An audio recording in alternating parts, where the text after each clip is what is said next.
Hello everyone, today I'll be doing a rundown of the patch 12.2. I couldn't get a video out for a particular reason that my master's game, which I wanted to put out, had a very much messed up recording, so it's unfortunate, but it is what it is. Instead, now that I'm masters, I'm gonna pretend that I'm a high elo player, and I also watch a lot of challenger players, so I think I can do a rundown, not only for, for anyone that wants to see it, but for myself as well. Let's see what Maud and Kent have to say. The patch 12.2 rundown, joined by new guest. You've never seen him before, Riot Kent for the first time. Oh wait, hey Riot Kent, how are you doing? So yeah, 12.2. We're getting near the end of the set, which blows my mind. It just feels like it blew by so quickly. Yeah, they have one more patch before the mid set. For this set, isn't that crazy? Yeah, that is mind-blowing how fast we've already gone through the set. It totally doesn't feel like as long as previous sets have been, I guess, but maybe that's just, Augments creating a lot of variants and having a lot of fun playing a lot of games. I don't know. But I think it was that. I think it was also the 2 breaks, because I think we had 2 less patches than we would typically have in a set, even though it was the same amount of time. And I think that also kind of threw a monkey in things. Okay, you see, Kent is trying to be, oh, we didn't have bad patches, and then Maud realizes they actually have had bad patches, so, Sure, they're, Katarina patch or... Oh, that's true. Yep. I guess those patches typically feel longer to me than other patches, but yeah. All right, well, for this patch, this is kind of our last time to really make some bigger changes, because at this point, any other changes after this would probably wait for the mid set. You're not going to see anything too crazy in this patch, but generally, again, some more refinement of where we are.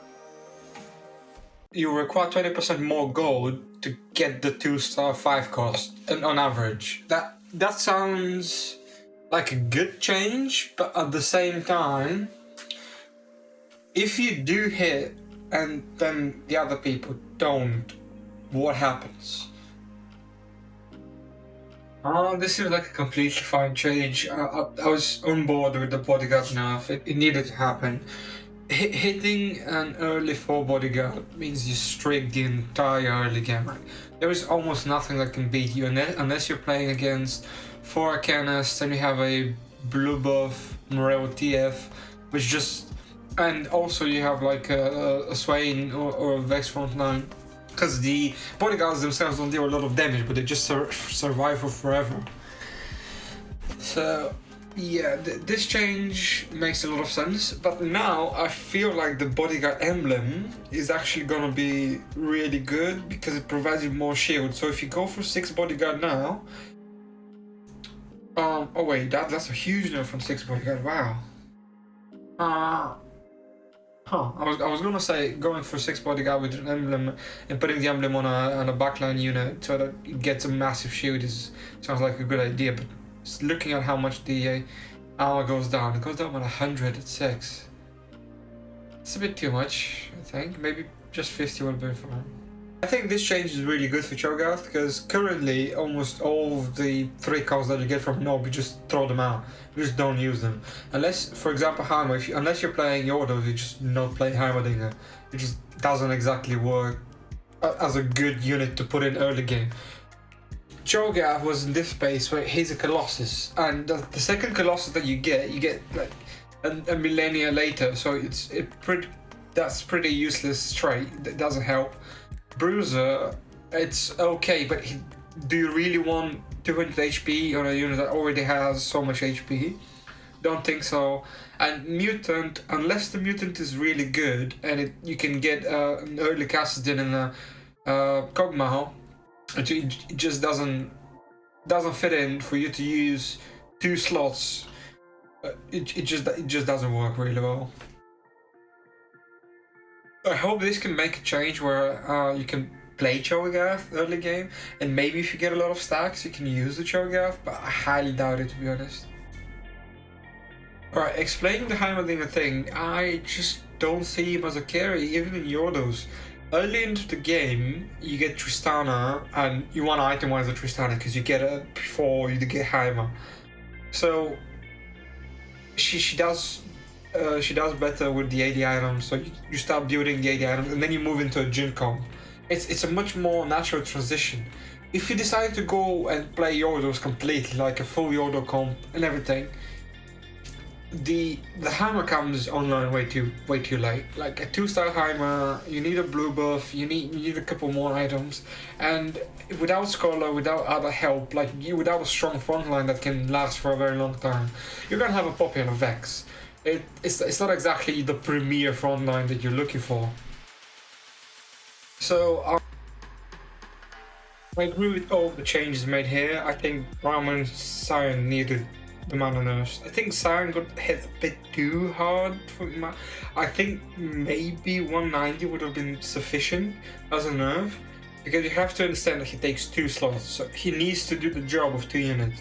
Braum was ridiculous. You get a 2-star Braum, you somehow find a Bramble in Declo, the Braum is gonna cast like 4 times in a fight. It was pretty nerdy, to be honest. Seraphine, good change. She healed for too much. Like on top of the damage, like, any unit that has damage and healing in a spell is already pretty good. Like, she doesn't need much, and you put an Uncage on her, and she's really good.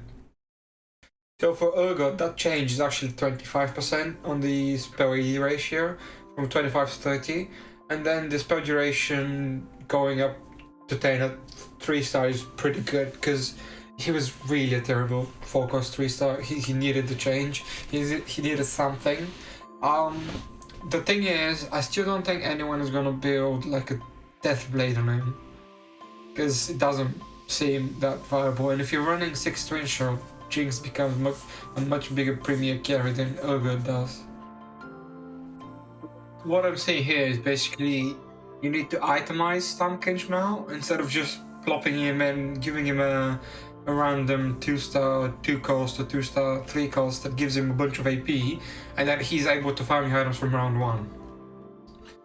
The stats gain from feeding lowered by 10% basically means if before you used to get stats for 50 gold, now the same stats will be 55 gold. It's not really that big of a deal.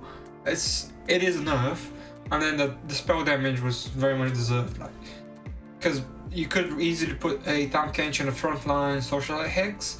He gains the mana, he gains the damage, and then you keep feeding him AP. Sometimes you even have some traits or some spats that give him additional damage. So he was like very easy to enable, to deal a lot of damage, and as time went on, as you kept feeding him, it just kept multiplying and stacking on top of each other. It was really ridiculous. Now he's like in a much better spot. The issue with Lowkey is that the fact it uses 2 items that you really want to use for something else. You're using a rod and a vest. The vest needs to go into a GA or Bramble or a Shroud or something along those lines. Very premier items.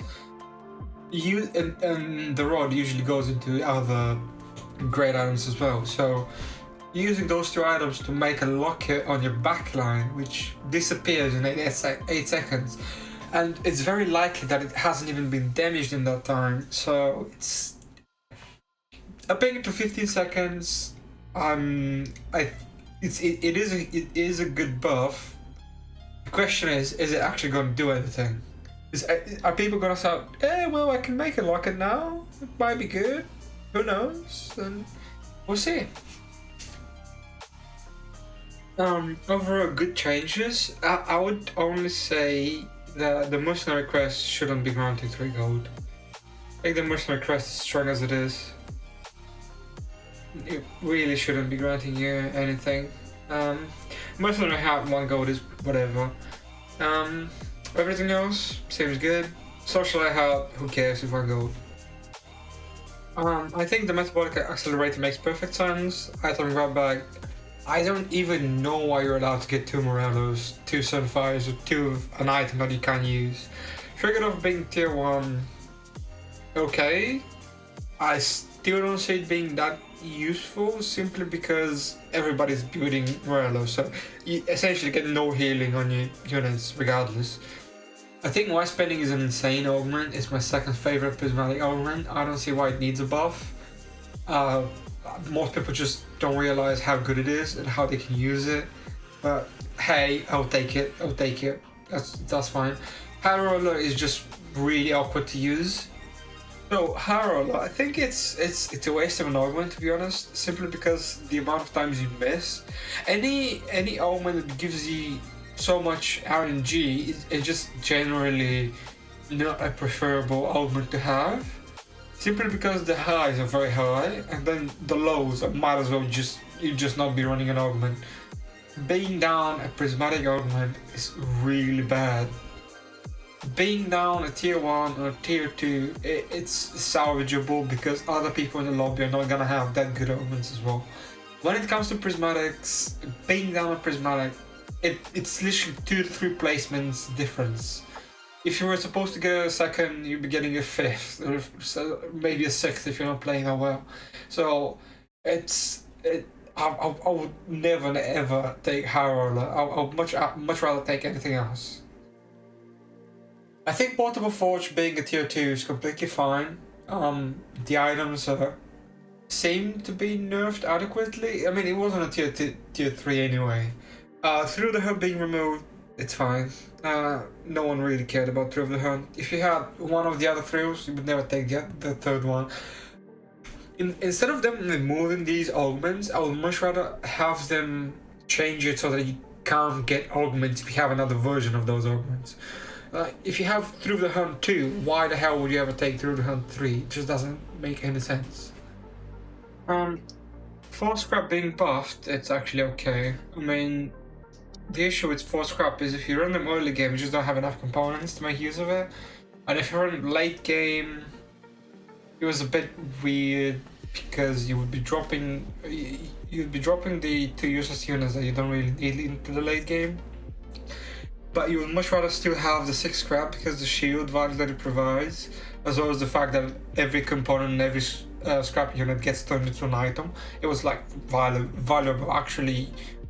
units.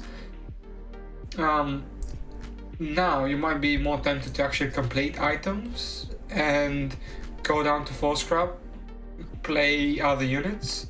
We'll see how that turns out. I think this might be good. Syndicate nerf, completely fine. I mean, 5 Syndicate gave too much ammo and MR. Katarina change seems a bit weird to me. I don't think she needed the HP. I think she's fine with this. Maybe she's a little underperforming, but that's preferable than overperforming, right? And Zara is fine. Yeah, a bit less. 1 star is okay. You just never run Misfortune 3. Misfortune 3 can never be a carry in the state of the game as it is. You just have Colossus front lines, heavy bodyguard front lines. You just can't go front to back.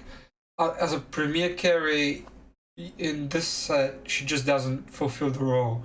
You would much rather play any AP carry that can actually get to the back line, or any AD carry that has that option as well. So Shaco needed the AD enough. He was like way too strong. And Vex, 1 star Vex. I don't know what to think about this one. I guess it's okay. I think Lux is in a good spot. She doesn't necessarily need the attack speed. I think having the downtime between casts is okay. I think this is meant to buff the situations where she doesn't kill enemies, or she gets mana faster, or if she uses Shojin. That's okay. Jin needed a nerf at 3 star, who like way too overperforming. Oriana Shield sometimes was like very annoying because she can shield a lot of units. And then I never understood why Yona had a 20-second spec duration in the first place. This seems good. Looking at these changes, I agree with all of them. The melee chase needed some sort of a buff. The shield being larger, especially 2 star, makes perfect sense. Jinx, you just never itemize Jinx, so now maybe she's more appealing to put 80 items on. We'll see. And Victor, they said they weren't gonna buff Victor, but I think he needed the buff, especially a 2 star, because he needs to be the unit that casts and deals damage. Takes a while to cast, and that's why he needs to deal the big damage. And Mon says, if the flex items are the best items in the game, why would you build anything else? That makes sense, but at the same time, why would you ever build a flex item if it's never good, if it doesn't fulfill anything? Yeah, it was a necessary change for snipers nice because you just never knew how many stacks you had.